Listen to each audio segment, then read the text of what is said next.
reiterou a mesma denúncia e que isso aponta para um cenário de futuras nulidades. E que Renato Augusto tem sido alvo de perseguições, mas reafirma o compromisso em colaborar com a justiça. A empresa Novo Honor, antiga Odebrecht e o PT não quiseram se manifestar. Nós não conseguimos contato com a defesa de João Vacari Neto e com a OAS. O ministro do STF, Alexandre de Moraes, autorizou a transferência do Comando Militar do Planalto em Brasília do general Mário Fernandes e do tenente-coronel Rodrigo Bezerra Azevedo. Os dois estão presos há quase 2 semanas no 1º Batalhão de Polícia do Exército, no Rio de Janeiro, iniciado o inquérito da Polícia Federal sobre planos de um golpe de Estado. A defesa do ex-presidente Jair Bolsonaro voltou a pedir ao STF que o ministro Alexandre de Moraes seja declarado impedido de atuar, processar e julgar a investigação sobre tentativa de golpe e o plano para matar autoridades. Os advogados de Bolsonaro alegam que há interesse pessoal do ministro na causa por se reconhecer como vítima dos fatos em apuração. A defesa também pede a declaração da nulidade de todos os atos do ministro Alexandre de Moraes. O presidente do STF, o ministro Luiz Roberto Barroso, vai analisar o pedido. O ministro do STF, Dias Toffoli, extinguiu a punibilidade da família acusada de ter hostilizado o ministro Moraes pelo corpo de crime no ano passado. Isso permite o encerramento do caso sem nenhuma punição. Na semana passada, os advogados de defesa apresentaram a retratação da família no julgado. A seguir, o sinal verde do início da tecnologia 5G 100 vezes mais rápida. Um brasileiro desaparece misteriosamente em Paris.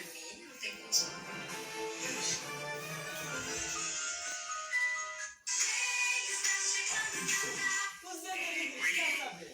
Aproveitar a férias? Comprou e viu depois que no Zé Felipe estava mais barato? Ficou se sentindo trouxa. Aí fui lá comprar comida e não lembro. É isso mesmo, Fabiane. Vamos falar de coisa boa? Vamos falar de trouxa Friday. Se pagou mais caro na comida, é só entrar no site brasileiro e compensar a comida como reação. Pagar tem medo de deixar só na nuvem. Não tenho certeza se absolutamente tudo vai valer bem. Conhecimento. Uma edição especial de um grande sucesso do Benedito Rui da Costa. Sou muito velha, queria aquela Sabia que a Luciana agora quer um robô? Isso é pequenos cinemas desenvolvidos uma plataforma ideal para distribuir essa marca. Mas Pequenos e são reais no seu orçamento. Acesse o Globoeste.com e voz ao seu negócio. Pastor, aí o meu já faz. Eu trabalho no Google Home, que é para ter mais no Gmail. E todas as fotos que eu performo eu mando pro Google Fotos, porque se um dia, sabe, lá perder o iPhone e não tiver na nuvem do iCloud, eu não tenho no Google Fotos. Qualquer telefone até se for um Android, eu consigo ter acesso às minhas fotos de volta. E ainda pago o iCloud a mais. E mesmo assim encheu, não sei como foi isso não. Mas enfim, né? Encheu. Acho que eu mandei nas minhas que eu tirei, eu já sei. Pagando para aliviar. Mas é assim mesmo. Se eu vou ter que aumentar, pagar mais. Não, eu fiquei surpreendida até com a minha fala e surpreendida quando ela falar para eu gravar. Ai, que medo. Mas vamos mesmo. Queria fazer de novo. Muita notícia e é claro que você vê aqui a sua cidade e a sua região. Veja só. O número de acidentes de trânsito em Curitiba cresceu neste ano. Já foram quase 30 mil. E o número de mortes também aumentou. No Bom Dia Paraná, você vai ver um levantamento que mostra quais são as ruas da capital com mais acidentes registrados. O Bom Dia começa às 6 da manhã e vamos até às 8h30. Te esperamos. Até amanhã. Ei, Papai Noel, no Natal o meu fato é show! Na capital francesa, está mobilizando autoridades dos 2 países. Flávio de Castro Souza, de 37 anos, viajou de Belo Horizonte a Paris no começo de novembro para registrar o casamento da amiga Isabela. Eu conheci o Flávio há muitos anos, né, por conta do trabalho dele. E quando a gente decidiu casar na França, a gente tinha certeza que ele tinha que estar lá. Depois do trabalho, Flávio tirou 3 semanas de férias na capital francesa e, segundo a família, marcou a volta ao Brasil para 26 de novembro. No dia do embarque, ele chegou a fazer o check-in na companhia aérea, mas não apareceu no aeroporto. No dia seguinte, um amigo francês de Flávio avisou o sócio do fotógrafo em Belo Horizonte do desaparecimento.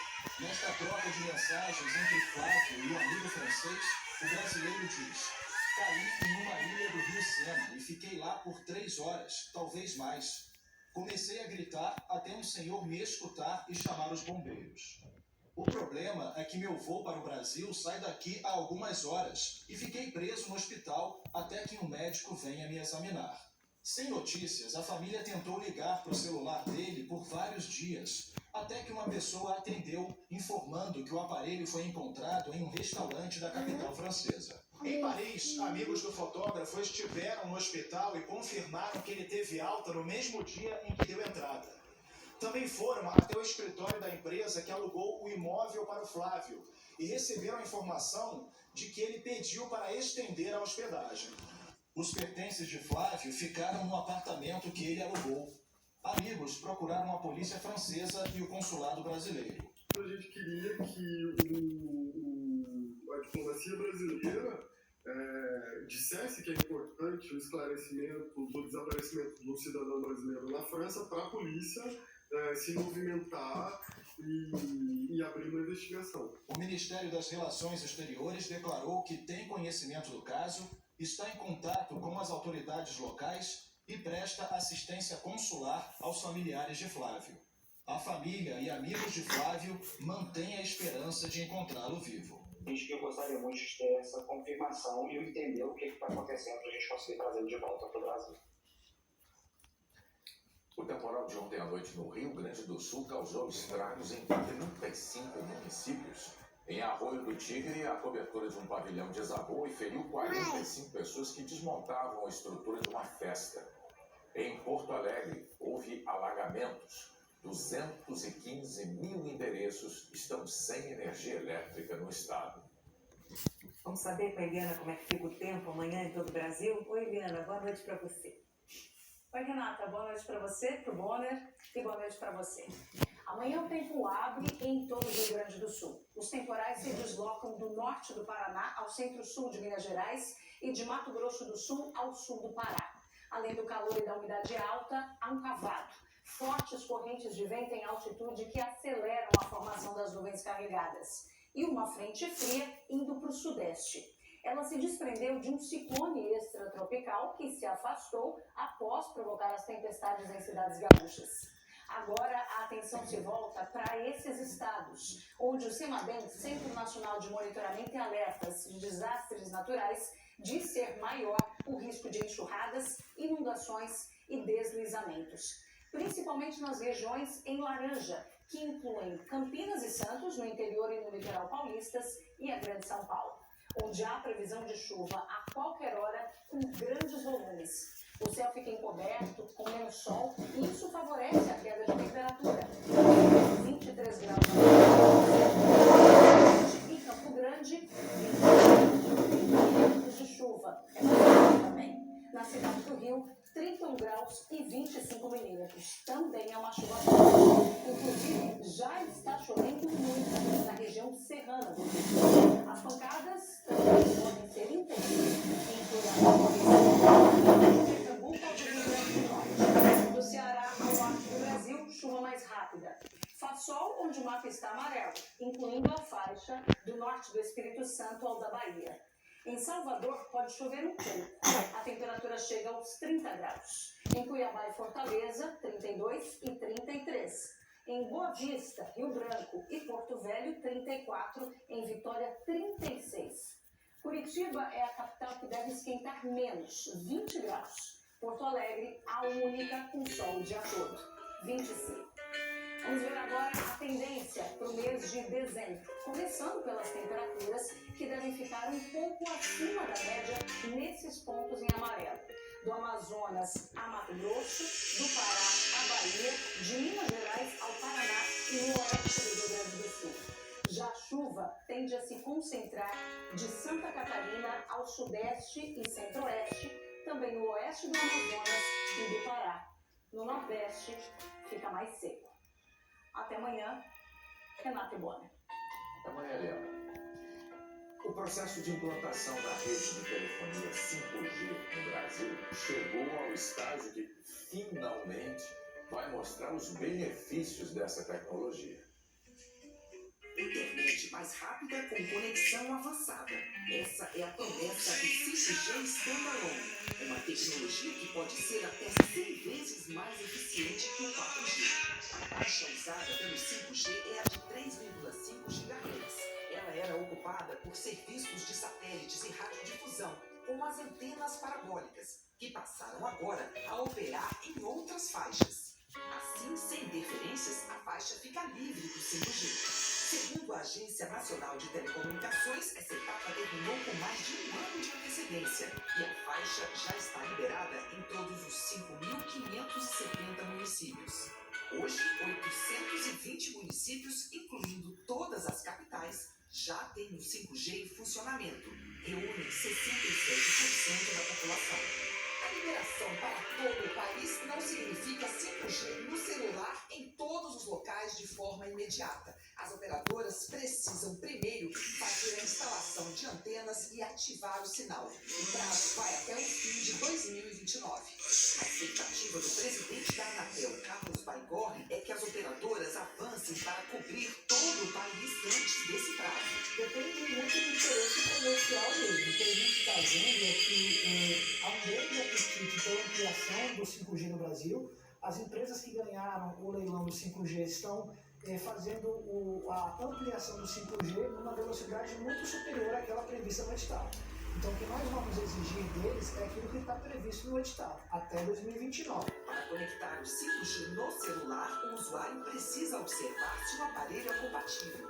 O 5G traz tempo de resposta menor entre um comando no dispositivo e a ação, por exemplo, em equipamentos industriais ou na área de saúde. Esse é o grande potencial dessa tecnologia. O 5G, ele traz benefícios para o usuário, como eu e você, mas o grande potencial transformador do 5G está no uso do 5G para aplicações na indústria, em óleo e gás, em mineração, em logística, no agro. São todas essas atividades econômicas que podem ter um aumento de produtividade, um aumento de eficiência. O 5G se utiliza nos processos produtivos, transformando a eficiência da nossa economia. A seguir, a volta do conflito na Síria. A tragédia num estádio de futebol na Guiné. E a repercussão da anistia que o presidente americano Joe Biden concedeu ao filho.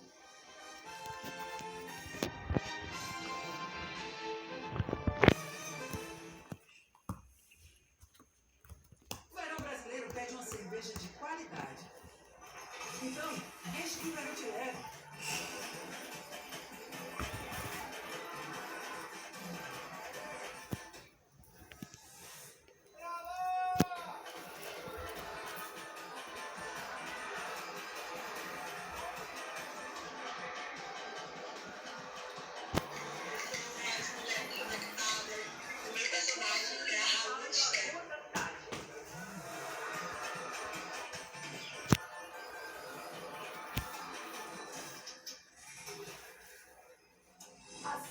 Brasileiro pede. E tá em casa. Viva com sabedoria. Conhecimento. Até na tragédia existe comédia. Sabedoria. Eu sei tudo de televisão, Leão. Quando o papo é nessa língua. A origem do preconceito é a desinformação, é a falta de conhecimento. Aprender é uma diversão. Sei que eu entro em campo, eu penso que aquilo é um parque de diversões. De segunda a sexta, nas noites da Globo, quem conversa sabe mais. Acho que pode dar bom. Qual foi?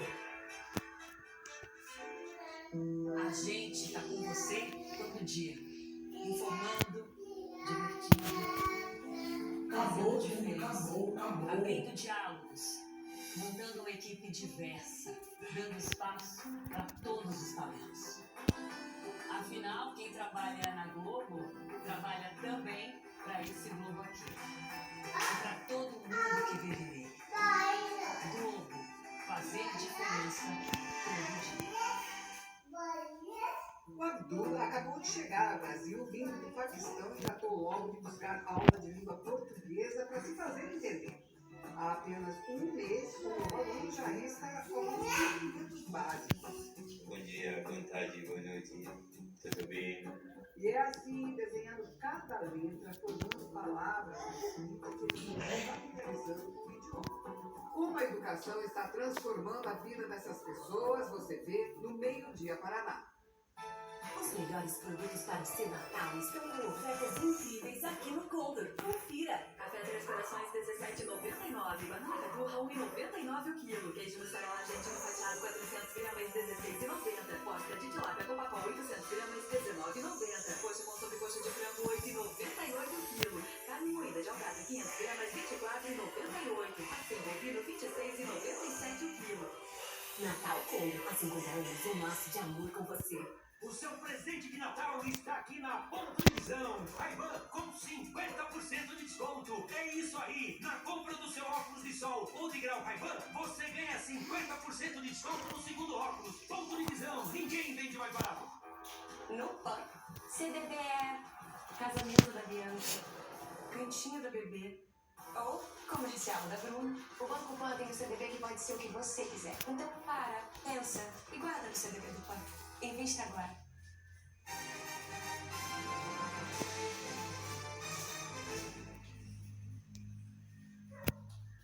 Um conflito que tem se arrastado há mais de uma década no Oriente Médio voltou a despertar a atenção mundial. O ditador da Síria, Bashar al-Assad, tenta impedir que grupos rebeldes e terroristas islâmicos avancem contra a capital, Damasco. Durante 4 anos, a guerra civil da Síria parecia adormecida, até que o conflito voltou a se agravar.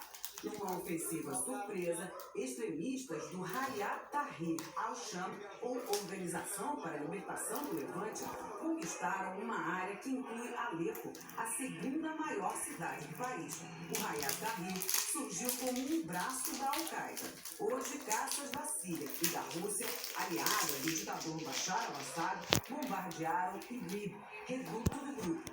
Os rebeldes se aproveitaram que aliados do ditador hoje têm outras prioridades. A Rússia invadiu e trava uma guerra com a Ucrânia. O Irã sofreu retaliações de Israel por apoiar terroristas do Hamas em Gaza e do Hezbollah no Líbano. E o próprio Hezbollah está enfraquecido depois que forças israelenses eliminaram os chefes do grupo. O cientista político Guilherme Casarões, da Fundação Getúlio Vargas, diz que não é uma coincidência a ofensiva ter começado no dia seguinte ao cessar-fogo entre Israel e o Hezbollah. Então, aqueles que eram os 3 principais aliados do governo Assad, Hezbollah, Irã e Rússia, estão meio que fora desse envolvimento direto com o conflito, que abriu uma oportunidade para que os rebeldes tentassem retomar certas posições estratégicas dentro do país. Alepo, sendo a segunda maior cidade da Síria, é o primeiro destino que eles ocuparam nesses últimos dias. A Guerra Civil da Síria começou em 2011, durante a Primavera Árabe. Em 13 anos de conflito, extremistas ligados à Al-Qaeda, terroristas do Estado Islâmico, curdos apoiados pelos Estados Unidos e rebeldes, alguns apoiados pela Turquia, consolidaram posições cada um numa região do país. O governo central de Bashar al-Assad controla a maior parte do território. O professor diz que o acirramento do conflito pode ter consequências em todo o Oriente Médio. Isso certamente ameaça o poder do Bashar al-Assad. Ele já está tendo que contar com o poder aéreo russo, por exemplo, para poder manter minimamente as suas posições. Isso representa não só uma dificuldade da Síria de manter as suas posições, de manter o seu controle do seu país, mas pode criar um vácuo de poder, acirrando ou escalando ainda mais as guerras que a gente vê acontecendo no Oriente Médio, entre Israel e o Hezbollah no Líbano, entre Israel e Gaza, entre Irã e Israel. O porta-voz do Departamento de Estado americano, Matthew Miller, disse que chegou a hora de os sírios começarem um processo político para pôr fim à guerra civil e pediu que países influentes na região, como Rússia e Irã, apoiem as negociações. O Conselho de Segurança da ONU se reúne amanhã aqui em Nova York para discutir o conflito. O chanceler da Alemanha, Olaf Scholz, visitou a Ucrânia e liberou o equivalente a 4 bilhões e 100 milhões de reais em ajuda militar. Scholz tem defendido que o russo Vladimir Putin e o ucraniano Volodymyr Zelensky negociam um cessar-fogo. Ontem, Putin aprovou o aumento de 25% nos gastos militares. O presidente dos Estados Unidos anunciou ontem à noite uma anistia que ele próprio tinha dito que não concederia.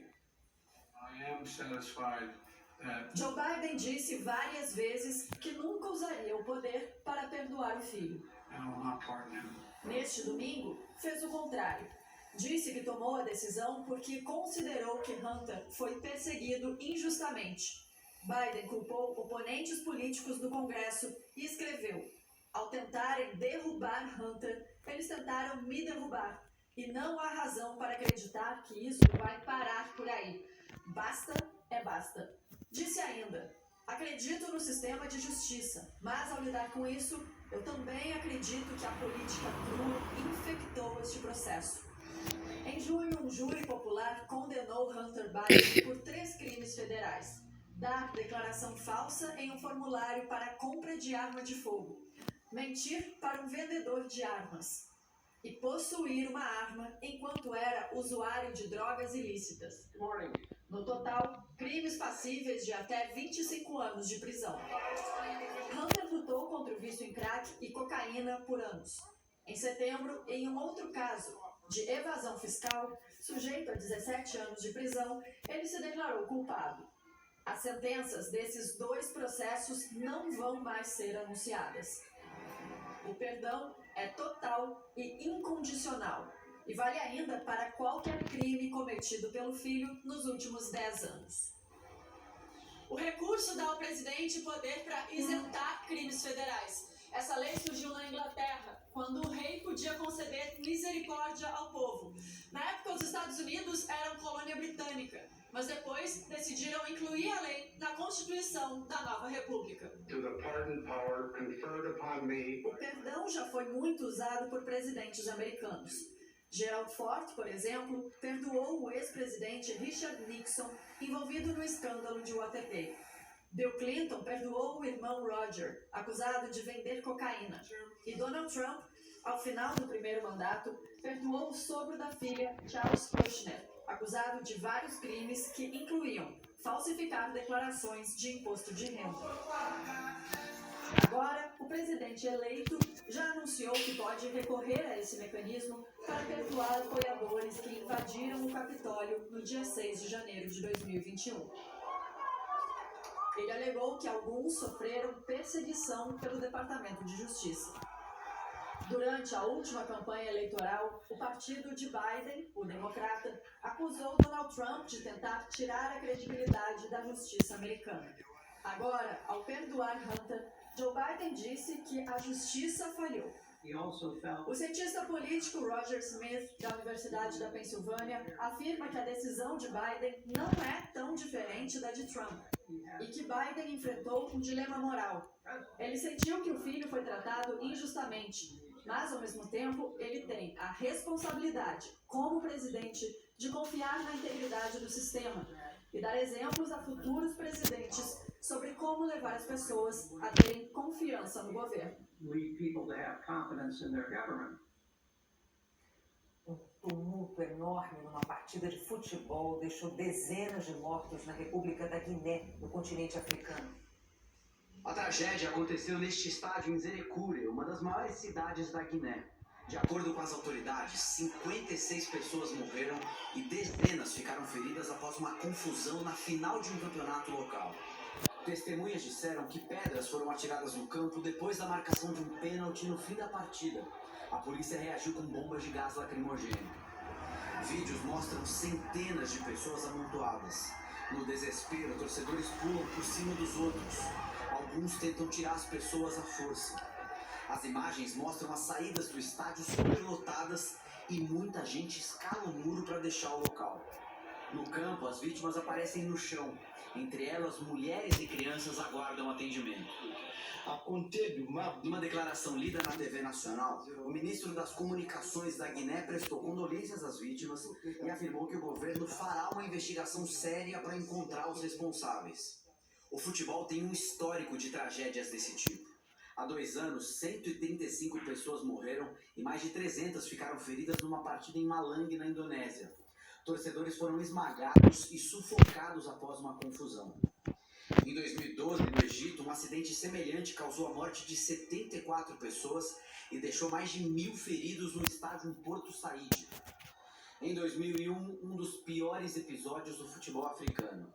126 torcedores perderam a vida no principal estádio de Accra, a capital de Gana. A maior tragédia ocorreu em Lima, no Peru, em 1964. 328 pessoas morreram no amistoso entre o time da casa e a Argentina. Na década de 1980, 2 desastres na Europa mudaram a organização das partidas. Em 1985, 39 pessoas morreram em Bruxelas, na Bélgica, num conflito entre torcedores ingleses e italianos. 4 anos depois, uma confusão fez 96 vítimas em Sheffield, numa partida da Copa da Inglaterra. O governo britânico implementou novas regras nos estádios, aboliu as grades, assentos para todos os torcedores passaram a ser obrigatórios e o número de catracas aumentou para facilitar a entrada e saída de torcedores. No Brasil, mais de 160 pessoas ficaram feridas na final do Campeonato Brasileiro de 2000. O estádio São Januário estava superlotado e o alambrado cedeu. Os estádios brasileiros passaram a cumprir novos protocolos a partir da construção das arenas para a Copa de 2014, com medidas de restrição do público e um número maior de profissionais de segurança nas partidas. A grande virada de chave é que com as arenas, o foco passou a ser no torcedor. Com a modernização dos estádios, que é um legado da Copa de 2014, sem dúvida nenhuma, contribuiu para a redução dessas tragédias. Do lado de cá do Atlântico, a decisão do torneio continental, um clima de festa e de paz entre as torcidas, incluiu o Botafogo no clube dos vencedores da Conmebol Libertadores. Mas não houve muito tempo para comemorar, não, porque depois de amanhã o Botafogo vai jogar de novo pelo Campeonato Brasileiro. E o jogador eleito o melhor da Libertadores diz que o foco da equipe já mudou. A placa é pequena, mas o significado é enorme.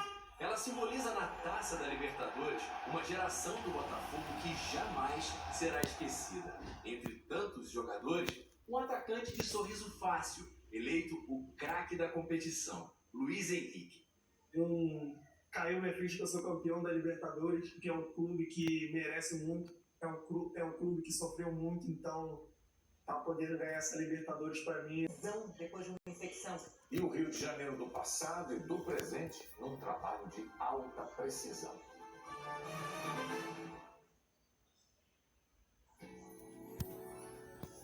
Comprei presente, mas não soube embrulhar.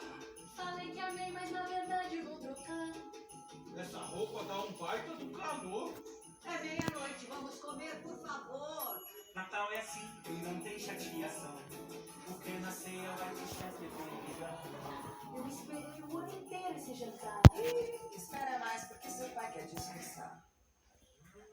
E a primeira fatia vai para... Sempre Chester, no Natal é tradição. Só é Chester se ele for manteigão. Posso sentar aqui ou botar no sofá? Das namoradas ele vai me perguntar. Como Chester, no Natal tem tradição. Qualquer outro vai ser só imitação.